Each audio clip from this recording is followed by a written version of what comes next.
Muy buenas tardes, amados hermanos. En esta hora quiero desearles las más ricas bendiciones de parte de nuestro Dios. Y quiero en esta hora que ustedes vayan conmigo en la epístola de los Filipenses, el capítulo 2, versículos del 6 al 8.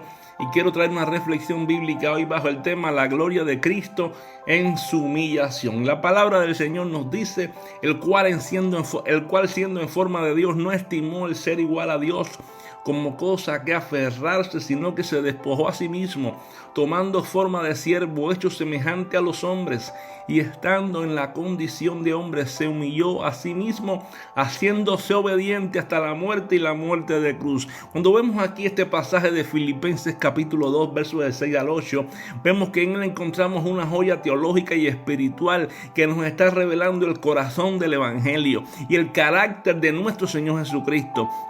De hecho, en este pasaje encontramos el misterio más sublime del Evangelio, que el Dios eterno, hermano, lleno de gloria y majestad, ha elegido descender al nivel más bajo, es decir, a hacerse hombre y asumir una condición de siervo por ti y por mí.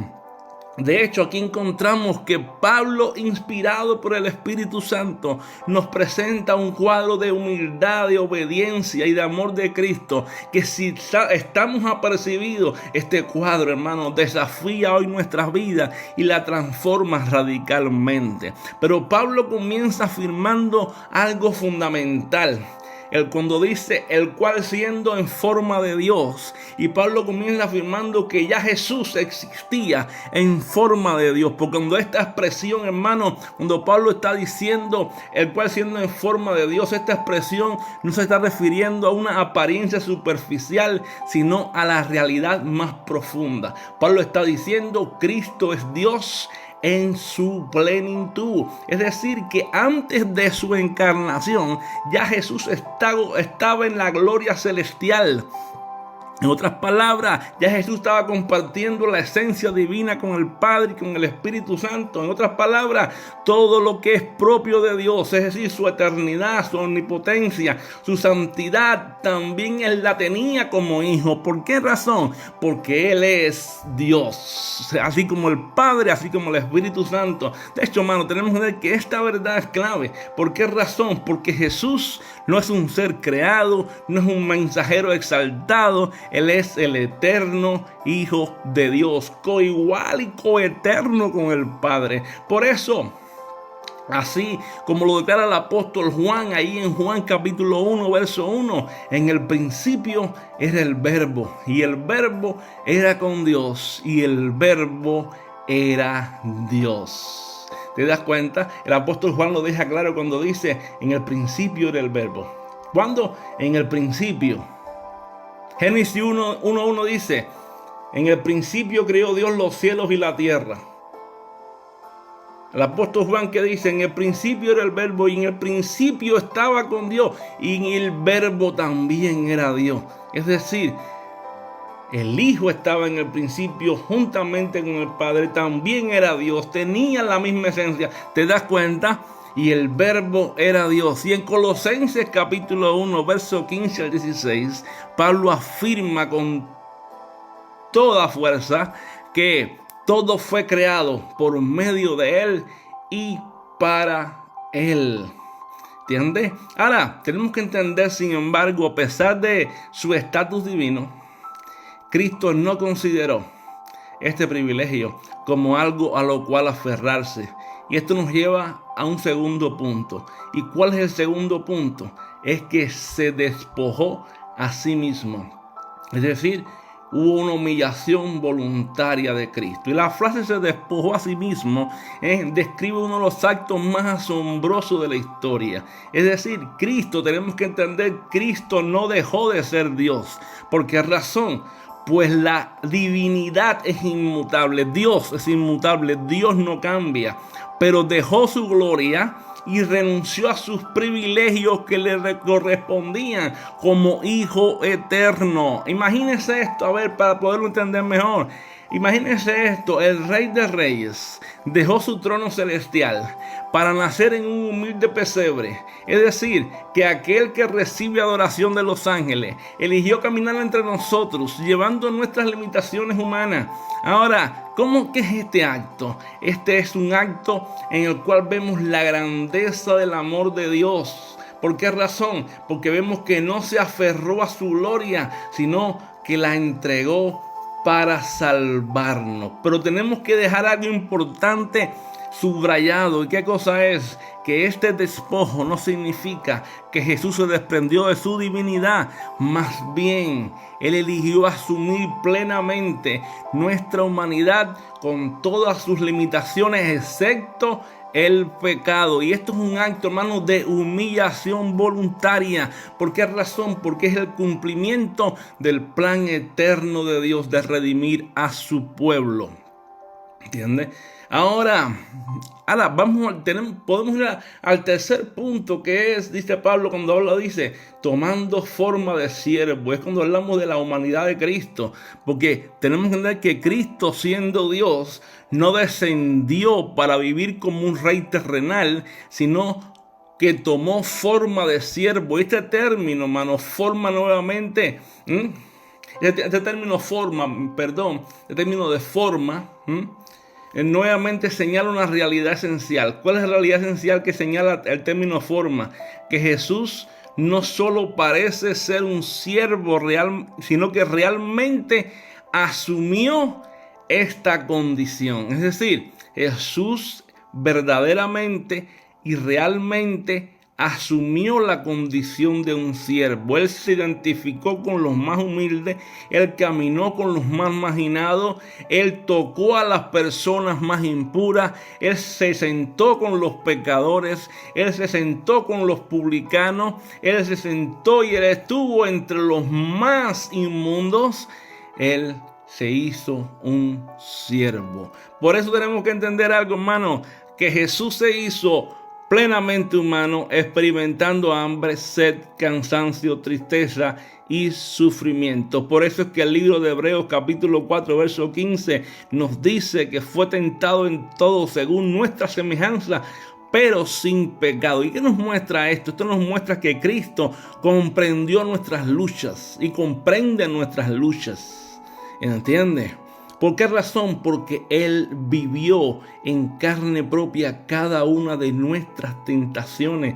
Sin embargo, hermano, su humanidad, tenemos que entender ahora, que no disminuyó en ningún momento su divinidad. Y esto se comprendió y se estableció en el Concilio de Calcedonia. El Concilio de Calcedonia afirmó esta gran verdad crucial cuando dejó establecido esta doctrina diciendo que en Cristo coexisten dos naturalezas. ¿Cuáles son? Primeramente, la divina y la humana, unidas en una sola persona, sin división, sin confusión, sin cambio ni separación. Él no es mitad Dios y mitad hombre, no, sino que Él es verdaderamente Dios y verdaderamente hombre. Quiere decir, hermano, que esta unión entre la naturaleza humana y divina de Cristo en su sola persona es esencial para nuestra salvación, porque solo un Dios infinito podía pagar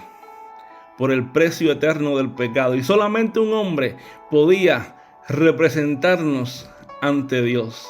Por eso la Escritura dice que solamente tenemos un mediador entre Dios y los hombres. Un solo mediador. ¿Y quién es? Un solo Dios.